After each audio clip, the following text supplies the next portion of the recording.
Hi hello അസ്സലാമു അലൈക്കും. എല്ലാ കൂട്ടുകാർക്കും പുതിയൊരു വീഡിയോയിലേക്ക് വീണ്ടും സ്വാഗതം. അപ്പോൾ എന്തൊക്കെയാണ് വിശേഷങ്ങൾ?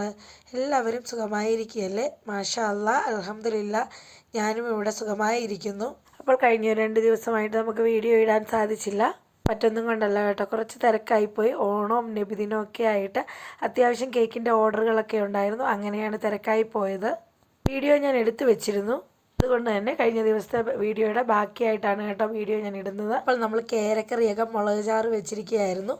അതിൻ്റെ ബാക്കി പിറ്റേ ദിവസം രാവിലെ കപ്പയാണ് വേവിച്ചത്. കക്കുവിന് ചോറ് കൊടുത്ത് വിട്ടിട്ടൊക്കെ ബാക്കി വന്ന ഒരു അല്പം മീൻകറിയിലേക്ക് ഒന്ന് തേങ്ങ അരച്ച് ചേർത്താണ് കേട്ടോ. കപ്പയും തേങ്ങ അരച്ച മീൻകറിയും അടിപൊളിയല്ലേ?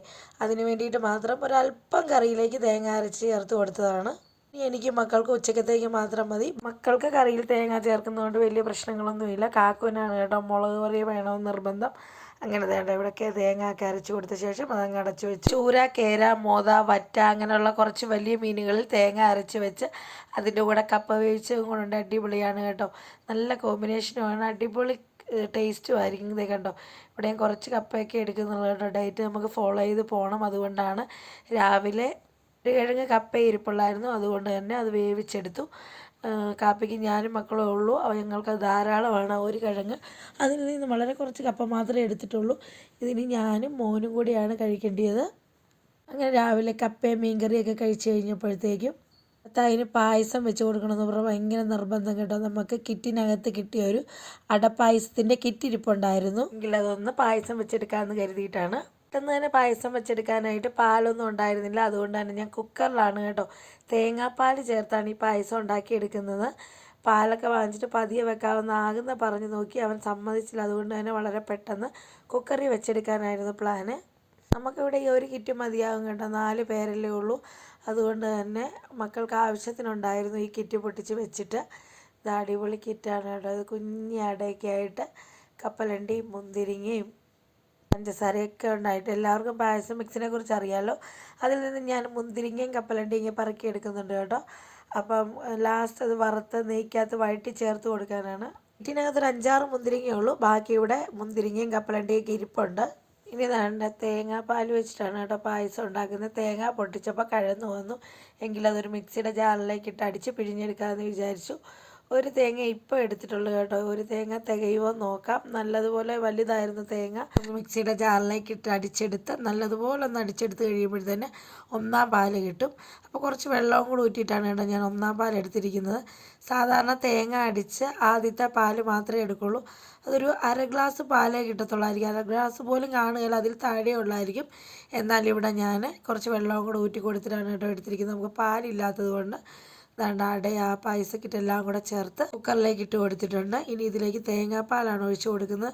ലാസ്റ്റ് പാലാണ് കേട്ടോ. ഞാൻ 3 പ്രാവശ്യമാണ് പാല് പിഴിഞ്ഞ് മൊത്തം എടുത്തിരിക്കുന്നത്. അതിൽ 3ാമത്തെ പാലാണ് ഞാൻ ഒഴിച്ചു കൊടുത്തിരിക്കുന്നത്. ആദ്യം ഇതൊന്ന് വേവിച്ചെടുക്കുവാൻ വേണ്ടിയിട്ട്. കണ്ടത് ഇത്രത്തോളം പാലുണ്ട് കേട്ടോ.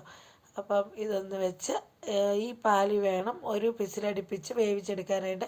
ഒരു ഫിസിലടുപ്പിച്ചിട്ട് നോക്കാം വേഗമോന്ന്. ഇല്ലാത്ത പക്ഷം മാത്രം അടുപ്പിച്ച് കൊടുക്കാൻ വേണ്ടിയിട്ട് തന്നെ അടുപ്പിലോട്ട് വെച്ച് കൊടുത്തിട്ടുണ്ട്. വളരെ ചെറിയ ഇടയായതുകൊണ്ട് തന്നെ ഒരു ഫിസിലും മതിയാവും. എന്നെ കൊണ്ട് വഴക്കിട്ട് പായസം വെപ്പിച്ചിട്ട് ഇതാണ്ട് പായസം വെന്തോ ചോദിച്ചാൽ എൻ്റെ അടുത്ത് തന്നെ ഉണ്ട് കേട്ടോ. കറണ്ട് ഇല്ലായിരുന്നു ഈ പായസം വെക്കുന്ന സമയത്ത്. അതാണ് ഇത്രയും വെളിച്ചമില്ലാഴിക വരുന്നത്. ഒന്ന് ക്ഷമിച്ചേക്കണേ. അങ്ങനെ വേണ്ട ഒരു ഫിസിലൂടെ അടിച്ചിട്ടുണ്ട് കേട്ടോ.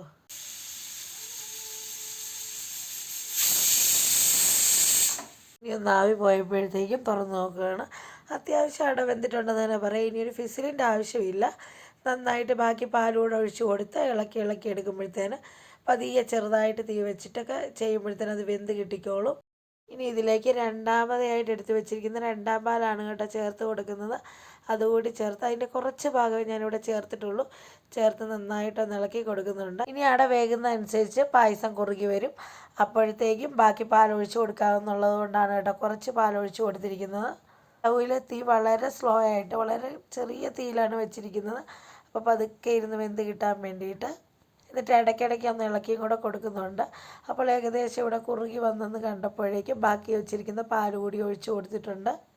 പ്രതീക്ഷിച്ച പോലല്ലായിരുന്നു കേട്ടോ, അല്പം വേവ് കൂടുതലുണ്ടായിരുന്നു. അപ്പോൾ എന്താണെങ്കിലും ഇടയ്ക്കിടയ്ക്ക് ഇളക്കി ഒന്ന് വേവൊക്കെ നോക്കുന്നുണ്ട്. ഇനി ആവശ്യത്തിനനുസരിച്ചിട്ട് പാലൊഴിച്ച് കൊടുക്കാനായിട്ട് നമ്മുടെ കയ്യിൽ 1ാം പാലേ ഉള്ളൂ. അപ്പോൾ ഞാൻ പറഞ്ഞില്ലായിരുന്നോ നമ്മൾ ഒന്നാം പാൽ കുറച്ച് കൂടുതലാണ് എടുത്തിരിക്കുന്നതെന്ന്. അത് നന്നായിട്ട് കുറുകി എങ്ങാനും പോയി കഴിഞ്ഞ് കഴിഞ്ഞാൽ വേറെ പാലില്ലാത്തതുകൊണ്ടാണ് കേട്ടോ ഒന്നാം പാൽ അത്രയും കൂടുതൽ ഞാൻ പിഴിഞ്ഞെടുത്തിരിക്കുന്നത്. ഇപ്പോൾ ഏകദേശം ഇവിടെ വെന്ത് കുറുകി വന്നിട്ടുണ്ട്. അപ്പോഴേക്കും ഇതിൻ്റെ ഒന്നാം പാലാണ് ഒഴിച്ച് കൊടുക്കുന്നത്. കുറച്ച് ഞാൻ പാലൊഴിച്ച് പായസം അല്പം ഒന്ന് നീട്ടി തന്നെയാണ് കേട്ടോ എടുക്കുന്നത്. ഒരുപാട് കുറുകി കഴിഞ്ഞാൽ ഒരു കുറച്ച് സമയം കഴിയുമ്പോഴത്തേന് ഒരുമാതിരി കട്ട പിടിച്ച പോലെ ഇരിക്കും. ഇതിങ്ങനെ ഇച്ചിരി ഒന്ന് ലൂസാക്കി വെക്കുകയാണെങ്കിൽ നമുക്ക് കുറച്ച് കഴിഞ്ഞ് വന്ന് കോരുമ്പോൾ പരുവമായിട്ടിരിക്കും. ഇനി പായസത്തിലേക്ക് നമുക്ക് മുന്തിരിങ്ങയും കശുവണ്ടിയൊക്കെ ചേർത്ത് കൊടുക്കണം. അതിന് വേണ്ടിയിട്ടാണ് കുറച്ച് നെയ്യ് ഇവിടെ എടുത്തിട്ടുണ്ട്. ആ നെയ്യൊന്ന് ചൂടാക്കി അതിലേക്കാണ് മുന്തിരിങ്ങയും കശുവണ്ടിയൊക്കെ ഇട്ട് കൊടുത്ത് വറുത്തെടുക്കുന്നത്. നല്ല ടേസ്റ്റാണ് കേട്ടോ. കുറച്ച് നെയ്യ് കുറച്ച് കൂടുതലിടണം. കിറ്റാന്നും പറഞ്ഞ് നെയ്യൊന്നും കുറയ്ക്കാതെ അല്പം തന്നെ ആവശ്യത്തിന് എടുത്തിട്ടുണ്ടെന്ന് പറയാം. നെയ്യ് നല്ലതുപോലെ ചൂടായിട്ട് വന്നപ്പോഴേക്കും ആദ്യം കശുവണ്ടിയാണ് കേട്ടോ ഇട്ട് കൊടുക്കുന്നത്. അതൊന്നൊരു ശക്കലം ഒന്ന് ചുമന്ന് വരുമ്പോഴേക്കുമാണ് മുന്തിരിങ്ങ ഇട്ട് കൊടുക്കുന്നത്. മുന്തിരിയും കശുവണ്ടിയും കൂടെ ഒരുമിച്ചിട്ട് കഴിഞ്ഞ് കഴിഞ്ഞാൽ മുന്തിരിങ്ങ ആദ്യം കയറി കരിയും. അതുകൊണ്ടാണ് ഇങ്ങനെ കുറച്ചൊന്ന് കളറ് മാറിയ ശേഷം മുന്തിരിങ്ങ ഇട്ട് കൊടുക്കുന്നത്. ഞാൻ പറഞ്ഞില്ല ഇവിടെ മുന്തിരിങ്ങയും കശുവണ്ടിയൊക്കെ വേറെ ഇരിപ്പുണ്ടായിരുന്നു. അല്ലാതെ കിറ്റിൽ കിട്ടിയതല്ല കേട്ടോ. ഇത്രത്തോളം നമ്മൾ കേക്കൊക്കെ ചെയ്യുന്നതുകൊണ്ട് സാധനം ഇവിടെ സ്റ്റോക്ക് വെച്ചിട്ടുണ്ട്. അതല്ലെങ്കിൽ കുട്ടികൾക്ക് അവലൊക്കെ വിളയിച്ച് കൊടുക്കാനൊക്കെ ആയിട്ടും സാധനം കഴിഞ്ഞ ദിവസം വാങ്ങിച്ചാണ് കേട്ടോ. അതുകൊണ്ടാണ് ഇവിടെ ഇരുന്നത്.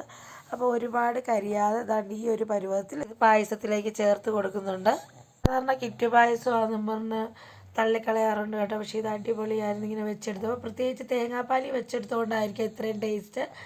ഒരു തുള്ളി പശുവിൻ പാല് പോലും ഒഴിച്ചിട്ടില്ല. ഞാൻ നിങ്ങളെ കാണിച്ചില്ലേ. മുഴുവനും ഇത് തേങ്ങാപ്പാലിൽ തന്നെയാണ് ചെയ്തെടുത്തിരിക്കുന്നത്. അടിപൊളി ടേസ്റ്റായിരുന്നു കേട്ടോ.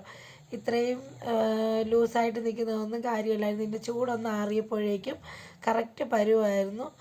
വൈകിട്ട് കാക്കു വരുന്ന സമയത്ത് സ്പൂണിട്ട് കോരി എടുക്കേണ്ടി വന്നു കേട്ടോ. എങ്കിലും നമ്മൾ കഴിക്കുന്ന സമയത്ത് കറക്റ്റ് പരുവത്തിൽ കിട്ടി. ഇനി നാണ്ട് ഇതിലേക്ക് ഏലക്കായും ചുക്കും ജീരകവും എല്ലാം കൂടെ പൊടിച്ച് വെച്ചിരിക്കുന്നതാണ് ഇട്ട് കൊടുക്കുന്നത്. പായസത്തിൻ്റെ ടേസ്റ്റും ലെവലും ഒക്കെ ഒന്ന് മാറ്റുന്നത് ഈ സീക്രട്ട് പൊടിയാണ് കേട്ടോ. ഇപ്പോൾ തന്നെ കുറുകി തുടങ്ങിയിട്ടുണ്ട്. അതാ ഞാൻ പറഞ്ഞത്, കുറുകി തുടങ്ങിയെങ്കിലും കട്ടയായി പോയില്ല. അത് രാത്രിയായി കട്ടയായി വന്നപ്പോഴേക്കും. ഇനി ഫത്താഹ് വെയിറ്റിങ്ങിലായിരുന്നു കേട്ടോ പായസം കുടിക്കാനായിട്ട്. തേങ്ങാപ്പാൽ പിഴിഞ്ഞ് വെച്ചിരിക്കുന്ന ആ പാത്രത്തിലേക്കാണ് ഞാൻ പായസം എടുക്കുന്നത്. അപ്പോൾ ഇന്നത്തെ ഒരു കുഞ്ഞു വീഡിയോ ആയിരുന്നു കേട്ടോ. ഓണത്തിൻ്റെ തിരക്കും നബിദിനത്തിൻ്റെ തിരക്കും കേക്കുകളുടെ വർക്കും ഒക്കെ കൊണ്ടാണ് വീഡിയോ ഇടാത്തതെന്ന് ഞാൻ പറഞ്ഞു. കൂട്ടുകാർക്ക് വീഡിയോ ഇഷ്ടപ്പെട്ടാൽ ലൈക്ക് ചെയ്യാനും ഷെയർ ചെയ്യാനും കമൻറ്റ് ചെയ്യാനും മറക്കരുത്. നോക്കിക്കുക ഫത്താഹ് എത്രത്തോളം ഹാപ്പിയാണ് പായസം കിട്ടിയപ്പോഴെന്ന്. ചൂടൊക്കെ നോക്കി, ചൂടാറാൻ നിന്നില്ലെന്ന് തന്നെ പറയണം കേട്ടോ. എന്നാലും ചൂടൊക്കെ നോക്കി പതിയെ കുടിച്ചോളാം എന്നും പറഞ്ഞ് എൻ്റെ നിന്ന് വഴക്കിട്ട് വാങ്ങിച്ചോട്ട് പോയതാണ്. ആദ്യമായിട്ട് ചാനൽ കാണുന്ന കൂട്ടുകാരൊക്കെ ഉണ്ടെങ്കിൽ സബ്സ്ക്രൈബ് ചെയ്ത് സപ്പോർട്ട് ചെയ്യാൻ മറക്കരുത്. കൂടുതൽ വിശേഷങ്ങളൊക്കെ ആയിട്ട് അടുത്തൊരു വീഡിയോയിൽ കാണും വരെ ബൈ ബൈ.